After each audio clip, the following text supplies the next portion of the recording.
Hi, my name is Jason T. Ingram. I'm a multimedia artist. It goes by the name of Fake Zappa. And I also do activism when it comes to mental health issues.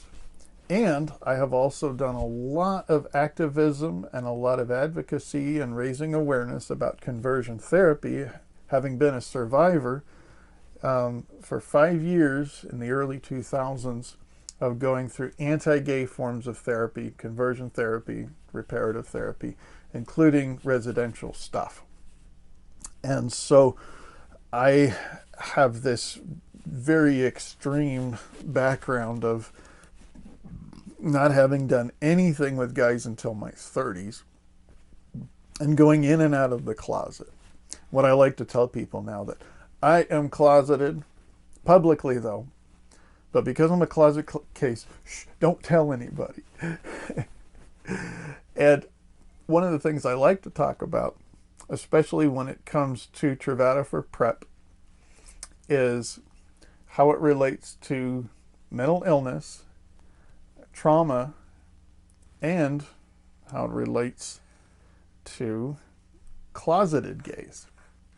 And then there's also guys that identify as bi or straight that have sex with men. And I find that it's interesting when it comes to a medication like Truvada that it's raised a lot of controversies for and against this. And I don't want to leave this video trying to give somebody the impression that I'm either for it or against it. I'd like to tell my stories about the good and the bad things about it and how it gave me a lot of freedom, a lot of peace of mind. And, of course, there was a lot of setbacks as well. And one of the things people are concerned about is drug interactions and, of course, side effects and things like that. And I'll try to get into that. Before I forget, though, when I was talking to the doctor that I had here recently, and my partner and I were sitting there, and we're talking about how we both are monogamous and we got off of Truvada together. And the doctor, even though he didn't say this while we were on the medication, he was kind of like, phew. He says, anything that messes with your immune system, I don't like to prescribe. It's just that, even though it's been prescribed as a pre-exposure prophylaxis, look it up, what that means exactly. It's a preventative medication, as you probably know, to protect yourself from contracting HIV if you put yourself in that position. And when it comes to doing stuff with your immune system, this drug has been prescribed for this purpose now only in its 8th year at this point, which is probably long enough to really get a sense of, what the dangers are and things like that. It's just that one of the biggest dangers that we're seeing now is, of course, folks being exposed to hepatitis C. And that one is still very hard to treat, although there are advances in treating hepatitis and C, which has really been almost a death sentence, almost as bad as HIV. And then it comes to, of course, the STIs and genital warts and parasites and bugs and all that kind of stuff that you get from overexposure of having multiple partners and an increased amount of sexual activity. And of course, that is, the stigma of the truvadawhore is having as many multiple partners as you can. And it's sort of this feeling invincible. I think it's kind of like, it's in one of the Anchorman movies where they're driving this motorhome with cruise control. And for some reason, they think just as long as you have cruise control, you don't have to steer it, which, of course, is decades before a self-driving vehicle. Of course, they end up crashing. But there's this sort of idea that, hey, if it is 90-something% impossible for me to get HIV if I'm exposed to it, then I'm kind of got this invincibility sort of mentality. And I know that because I've experienced some of that, and I can't say that everybody that's on Truvada will have that mentality, but I think it sort of comes with that too, is that I can engage in all these things that I've always wanted to, but for the last 30 years, because of this crisis, I did not feel safe doing these things.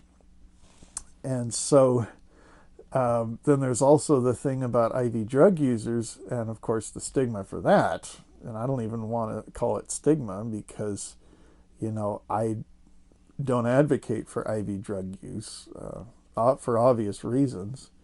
It's just for some folks who are so addicted to where recovery programs don't work on them anymore year after year, or they don't have access to that, or they're just simply not empowered for whatever reason, that might be a medication that they could be on to protect themselves from getting HIV if they are prone to irresponsible behavior.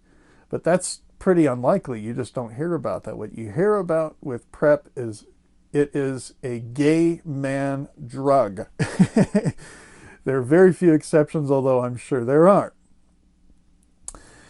And it is very popular, especially with younger gays. And I've seen it with a lot of older gays, too.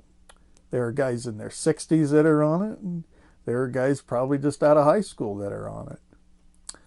And it is making a significant effect on how many people are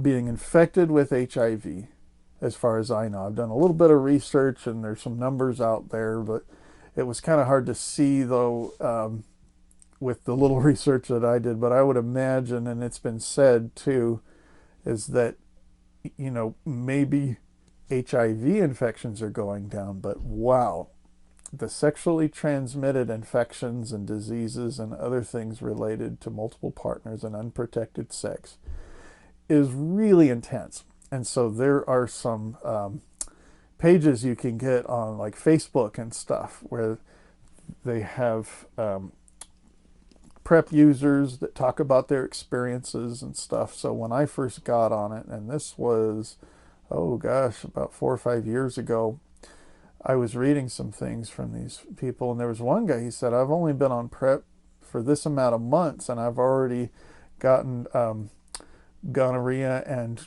chlamydia, and it was several times he's been on and off of these antibiotics. And I was like, wow, that's really extreme. And I was on that pill for several months, and I never did get an STI. And I was doing bathhouses, and I was doing some very risky behavior. And it was funny because, and I'll get into my story more though, but to touch on it ahead of time, is that, and this is rare, but just my experience was when I first started out on PrEP the first time, and I've been on and off of it a handful of times, is I was just lucky, and I had more partners, and I had no STIs. And then a couple years later, I get back on it, and I have maybe one experience in a bathhouse, and boom, I get it. Here I hadn't gone to bathhouses in quite a while at that point, and I just happened to be unlucky and was undiscerning. And it took a long time to get rid of that. It kept coming back, and I think that because of my background of growing up and being on some pretty heavy antibiotics and having a resistance to it, and having a weakened immune system as it is, and having a hard time, getting bugs out of my system, especially when it comes to a disorder they call SIBO, which is small intestinal bacterial overgrowth, is that there are some men and women who have a hard time passing bacteria through their system, and it stays in their gut. And that could be the case with folks that have an STI. And there's only so far that an antibiotic will go into your GI system, and so it can linger with certain people. And that might have been my case, and I talked to a lot of doctors about it. In fact, there are even times when I thought that these were reoccurring, because there was a time when I did not have unprotected sex. I did not put myself at risk, and it was a several week period, and my STI came back. Now, it could have come from some other thing. I don't know. But it really made me question whether an STI can linger in somebody's body and they could reinfect themselves for whatever reason. And I think that might have happened to me. Now, there was another time when I was getting reinfected like every other month. And I had about a 6 to 8 month period where I would be okay and I would get tested, and then suddenly I would come up with these symptoms. And here's the thing, is that even though I was being irresponsible, I thought, well, I'm going to try to moderate it somehow. So what I did, I said, okay, well, if I'm going to, because I was traveling a lot, and with my lack of self-control, especially with my background and having this very extreme, like, abstinence thing when I was younger, that I didn't have that extreme anymore. So it was really hard to find that balance. And there was also some mood disorder stuff that was related and some recent trauma. And that's just a kind of a clusterfuck of what happens when a lot of men, and why a lot of men put themselves at risk. And a lot of times it's mental health issues, and that's something I wish folks would address more, because I've noticed that, for obvious reasons, when a sexual minority gets into like a Bible influenced community, you'll notice that the stigma and the bigotry and the intolerance is pretty fucking intense. And that goes without saying. It's just something you don't hear a lot, is when it comes to stigma with mental illness and how many different communities there are that have different views of mental illness. In my experience, I found that the greater LGBTQ community is one of the most, if not the most, intolerant and the most bigoted when it comes to folks that have debilitating mental disorders. Now, there is a lot of crazy in our community, and there's a lot of folks that have a lot of trauma, more than most folks. And there's not a lot of talk about self-care, or at least it's getting more that way. But, but among men, I notice there's not a lot of talk about mental health self-care in the LGBTQ community, especially the mainstream. And I've got my bear flag here. I used to be a member of the Oregon Bears.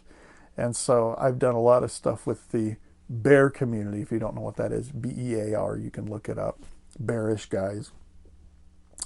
That it was really sad how I ran into this thing so many times, of people complaining about the, quote, bipolar X and all this kind of stuff.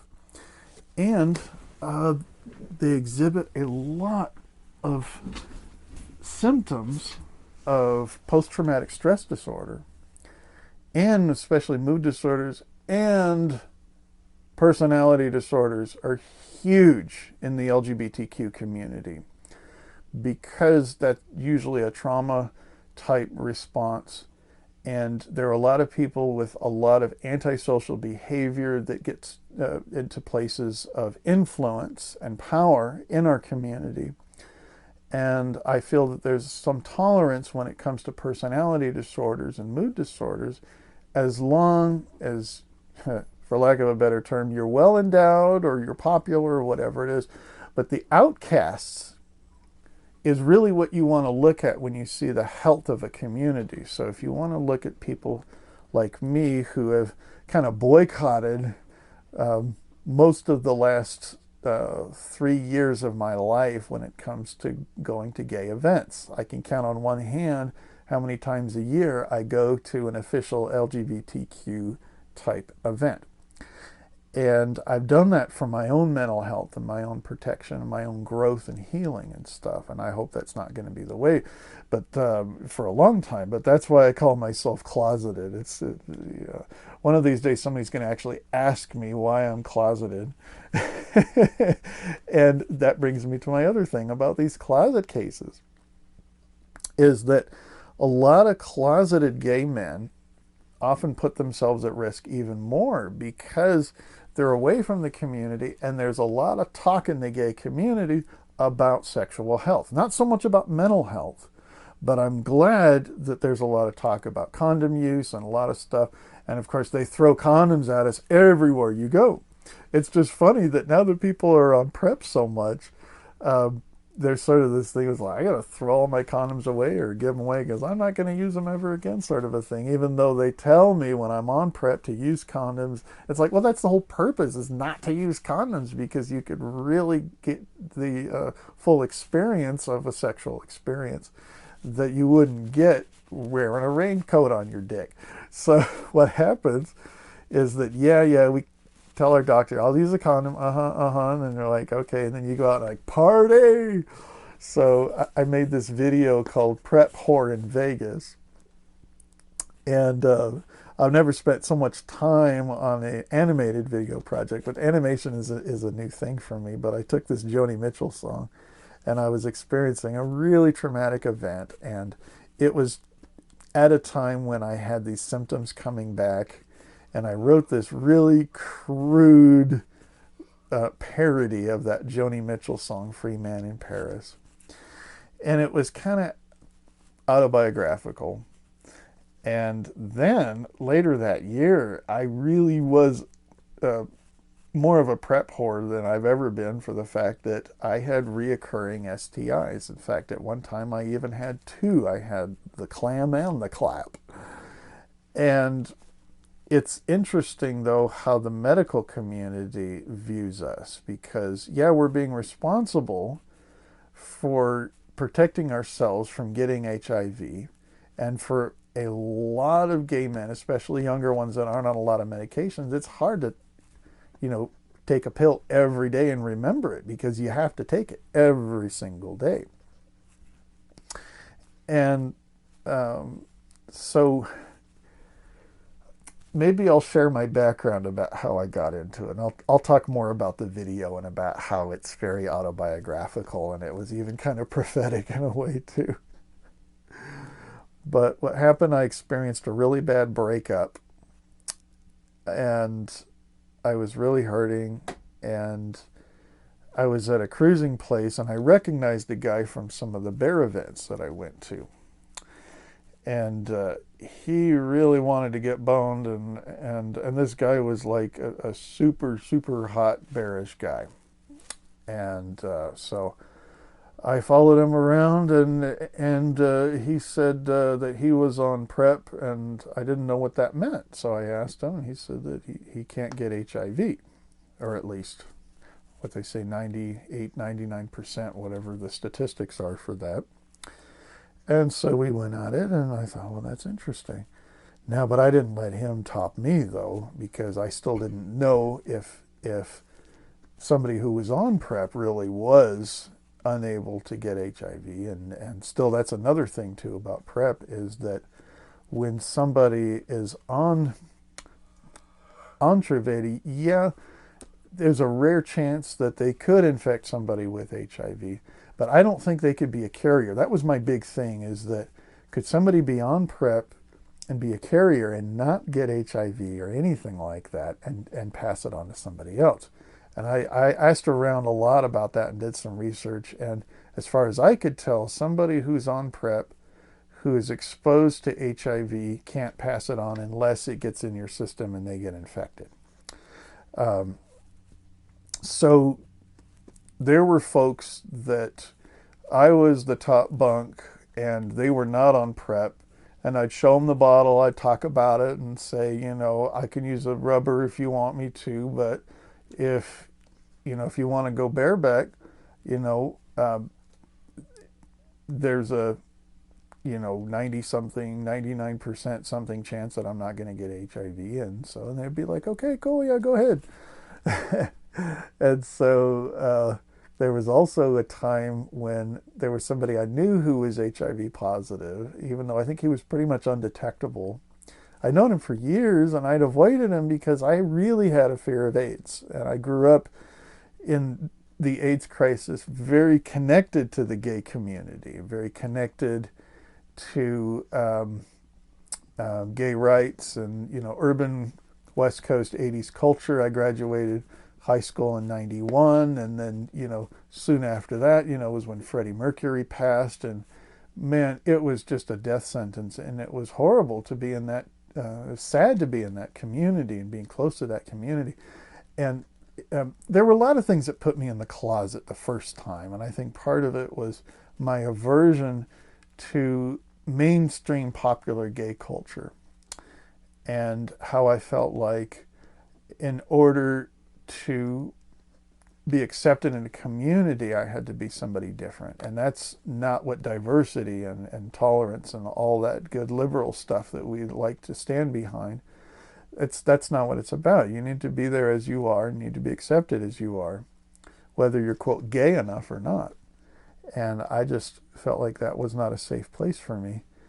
And of course, the AIDS scare was huge. I mean, it was on the news so much. So you could be out in the country in the middle of nowhere, and you could still hear about it. And there were guys like, for instance, in Kentucky, they didn't want to go to a public swimming pool because they thought they were going to be infected with it. I mean, there was so much scare when it came to this. And then, by the end of the 90s, it was still a death sentence as far as we know. And then the medications started getting better and stuff. And I remember when I was out of straight camp, I was still involved in this anti-gay stuff. And this so-called counselor I was working with, he took me on this little field trip, and he drives me out to go see this graduate from the program who was dying of AIDS. And I thought it was a great opportunity to meet this guy and to talk to him and to see how much they suffer. And he was like in hospice. But the whole point of me going there was him saying, it really makes you think, doesn't it? It really makes you consider whether you want this lifestyle or not, and putting yourself at risk and all this kind of thing. And it's really sad how a lot of anti-gay people have used the AIDS crisis to further their cause. And that's disgusting. And I think most of us would agree that, people that say that AIDS was, something God made and all this kind of stuff like that. But it's interesting how PrEP has been a game changer for that, because not only HIV isn't the same kind of death sentence it was, because you got all these guys that are identifying as undetectable, and they have little to no symptoms at all when it comes to AIDS or even living with HIV, and some of them have just the PAUSE community is very diverse when it comes to different health issues that people have, or no health issues is related to that as well. And then we've got guys, and this is what's sad, is when I was talking a little bit about my story, and I'm kind of jumping around here back and forth, so please forgive me, is that I thought that I was going to moderate my irresponsible sexual behavior. And I was open about it. I was open to doctors about it. I was even open to people about it. And I was open on my dating profiles. One time I was on I think it was Growler, Grinder, Scruff, one of those apps, And I had a profile on there saying that I had contracted an STI, so I'm under treatment for that. And I'm pretty much off the market unless you want to hang out and have coffee or, practice some really safe sex. Or something like that, that doesn't put you in any kind of contact with anything like that. Well, guess what? I not only had folks ignore me during that time, that the same people that I used to be with before that, and folks that knew them, suddenly, I'm this guy with cooties, these eternal cooties, and there was such a stigma of me getting an STI and being open about it. I actually had the nerve to talk about it to people, that I was avoided as a result of that, which it should be the other way around. If somebody has an STI and they're getting treated for it, that person's honest, and they're getting treatment, and chances are they're after they get over their STI, they're not going to infect you, and if they do, they're going to be open and honest about it. It's the guys that don't say anything at all. Those are the folks that usually infect folks. And a lot of times they don't want to know what their status is as far as even HIV status, which is really sad. Or if they do know, sometimes they don't tell people. I had a guy that actually, well, he knew I was on PrEP though, but he didn't put it in his profile that he was HIV positive. And if I wasn't on PrEP, I would have probably been infected by this guy. And then I found out later that he lied about his name and he lied about his age and other stuff like that too. But the sad thing is that I had his full name, even though he used a fake name. I had his phone number and other personal information. And I try to do that with any guy that, like when I'm single and I'm active, is that I'm thinking that just as long as I get his phone number and his full name, that if anything were to happen, I could contact him. Well, what happened is if I did get a disease or something, I would go down every single man that I put myself at risk to, and I would contact them. Well, that was the last time I'd hear from them. And of course, all of them would deny it, but some of them would get mad and they'd get a little weird, they'd get a little vague, and I'm thinking, oh, that's probably him that infected me. Or the guy that's lying about other stuff, he was probably another guy that infected me. Well, here's the irony, is that when I was lucky the first time that I was on PrEP, and I was involved in like group sex and some really risky stuff, is that I was lucky for, like a year or two or several months. And then I spent some time, like when I was traveling, where I wasn't nearly as risky. And I felt like I was being really good to really know the guy ahead of time and to get as much personal information from him as I could. And I got infected more. So that's what was weird about my experience. So here's the thing, is that how do you get on it? How do you find it? I'm on Medicare when it comes to my mental health disabilities. And I'm on like a Medicare supplement. I was really surprised that because it's a newer medication that it was covered. Here's the thing, I was working with a big healthcare chain. They had just created a whole department for guys on PrEP. I mean, they had so many gay men coming in wanting this medication that they transferred me to a department. But my general practitioner hadn't heard of it. He didn't even know there was this department because it was such a big hospital chain. And this is the sad part, is I had to visit him more than once. I had to make calls. I even had to send him information and links about it. I had to pretty much lecture him about it. It took me over 2 months to finally get on it the first time. And that's really sad, and it shouldn't be that way.